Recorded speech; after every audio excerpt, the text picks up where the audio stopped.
Dumdum park Bharat চক্রে এবছর এই জিনিসগুলো যদি চেঞ্জ করো তবেই আমি পুজো করতে পারবো। মঙ্গল ঘট রাখা রয়েছে। এর প্রিপারেশনটা আমাদের 1 মাস আগে শুরু হয়ে গেছে। দমদম পার্ক ভারত চক্র ইম্পর্টেন্ট একটা পুজো দমদমের মধ্যে। আজকে রয়েছে 2025-এর খুঁটি পুজো। অ্যাকচুয়ালি ওদের মণ্ডপের পিছনের অংশটা এটা, আমি এখান থেকে প্রবেশ করলাম ভিতরটাতে। এটা হচ্ছে সামনের অংশটা, একটু পরে মনে হয় বৃষ্টি পড়বে, অনেকটা মেঘ করেছে। এখান থেকে অ্যাকচুয়ালি আমরা এন্ট্রিটা করে থাকি। অলরেডি প্রায় শেষের পথে, খুঁটি পুজো প্রায় শেষের পথে। এখানে এখন যজ্ঞের যে কাজটা সেটা চলছে এই মুহূর্তে। যে মঙ্গল ঘট রাখা রয়েছে, তারপরে এই যে যজ্ঞ প্রায় শেষের পথে আর এখানে যে প্রোগ্রামটা চলে সেই প্রোগ্রামটাও হচ্ছে। এখানে লেখা রয়েছে দমদম পার্ক ভারত চক্র।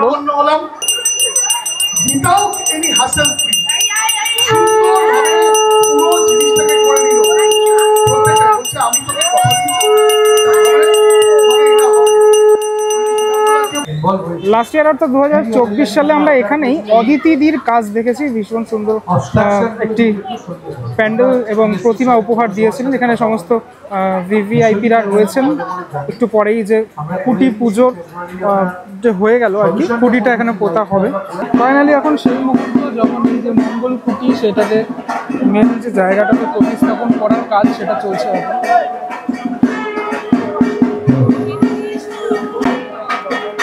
অ্যাকচুয়ালি প্রাকৃতিক দৃশ্যটা মানে প্রকৃতিটা এত সুন্দর হয়ে গেল, মানে খুঁটি পুজো চলছে সাথে সাথে এই খুঁটিটাকে এখন প্রতিস্থাপন করা হচ্ছে, সাথে সাথে এই সুন্দর আকাশ, তারপরে এই আওয়াজটা দারুণ লাগছে। সবাই বলো দুর্গা মাই কি জয় বলছে, ঢাকের আওয়াজ, এই পুরো ব্যাপারটা মিলেমিশে একাকার। একটু জানিয়ে রাখি, সেটা হচ্ছে দমদম পার্ক ভারত চক্রে এবছর রজত জয়ন্তী বর্ষ অর্থাৎ 25 বছরে পদার্পণ করলো এবারের শিল্পী সুশান্ত শিবানী পাল। সুশান্তদার হাত ধরেই এবছরের যে কলকাতা দুর্গা ফেস্টিভ্যাল 2025 সেটা সেজে উঠতে চলেছে। মাকে সাজানো চলবে, সাথে সাথে মণ্ডপ সাজানো সেটা চলবে।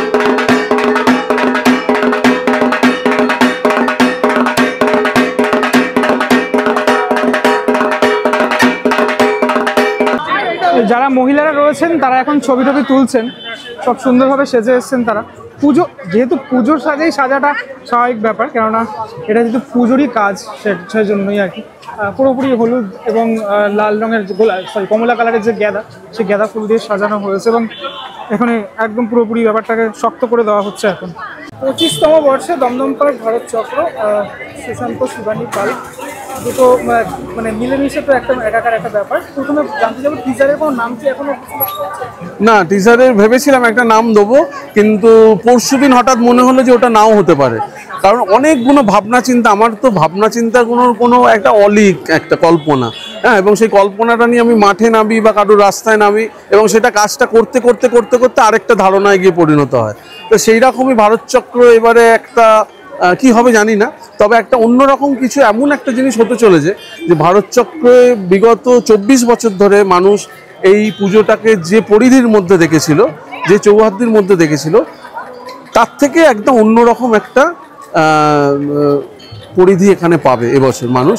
এবং আমার কাছে একটা বাড়তি চ্যালেঞ্জ যে দমদম পার্ক অঞ্চলে যে 5-6টা খুব রিনাউন্ড দুর্গাপুজো আছে, দুর্গাপুজোর মানচিত্রে কলকাতার, তার মধ্যে আমার প্রথম কাজ দমদম পার্কে, আমার প্রথম কাজ।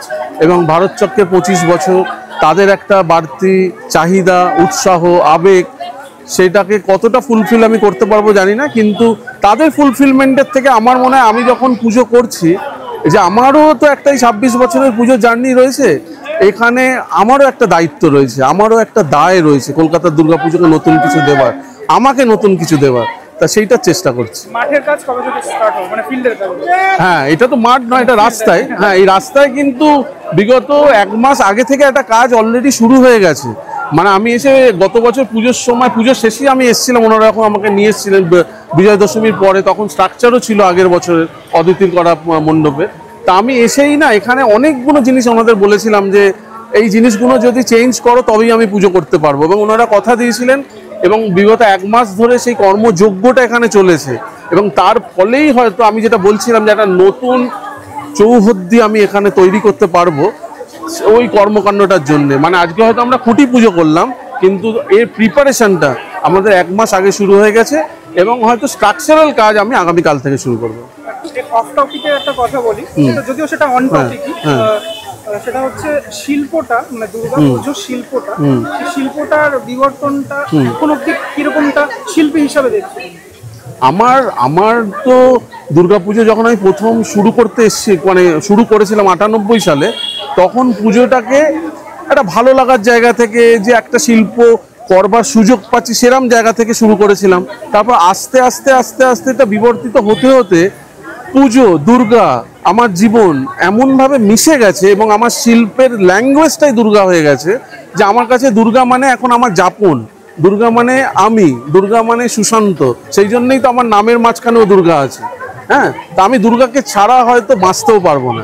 আমি যদি কোনোদিন দুর্গা পুজো নাও করি, আমি দুর্গাকে নিয়েই থাকবো। নামটা কবে মোটামুটি জানতে পারবো? 15ই আগস্ট। থ্যাংক ইউ দাদা। Thank you. ভিডিও প্রায় শেষ লগ্নে চলে এসেছি। এখানে দুর্গাপুজোর যে মানে দুর্গাপুজোর আগের যে ব্যাপারটা সেটা তো চলছে, ছবি তোলাতুলি সেটা তো চলছে। পুজোর ফিলিংটা যেন চলে আসে এই সময়গুলোতে যখন আমরা আসি বিভিন্ন ক্লাবে, এই খুঁটি পুজোর সময়গুলোতে বা ব্যানার উন্মোচনের সময়গুলোতে। সুশান্ত শিবানী পাল একটি খুব ভাইটাল নাম, এবং দমদম পার্কের যে পুজো সেই পুজো, কেননা দমদম পার্ক তো খুব একটা ইম্পর্ট্যান্ট এরিয়া এই মুহূর্তে, কেননা এতগুলো সামনাসামনি বেশ বড় বড় পুজোগুলো হয়ে থাকে। সেখানে আমার মনে হয় যে মানুষ সব কটা পুজোকেই মেনে মানে ভালোভাবে যায়, দেখে, ভিড়টা হয়। হ্যাঁ, কিন্তু একটা চ্যালেঞ্জিং ফ্যাক্টর সেটা কোথাও না কোথাও কাজ করে, সে যে কোনো কাজেই কাজ করে। তুমি যদি পরীক্ষা দাও, পরীক্ষার আগে কাজ করবো। দেখার বিষয় এটাই। এখন নাম আমরা জানতে পারলাম না, 15ই আগস্ট জানতে পারবো। পরবর্তী ব্লগে দেখা হচ্ছে খুব শীঘ্রই। ততক্ষণের জন্য বিরতি। ভালো থেকো সবাই, টাটা।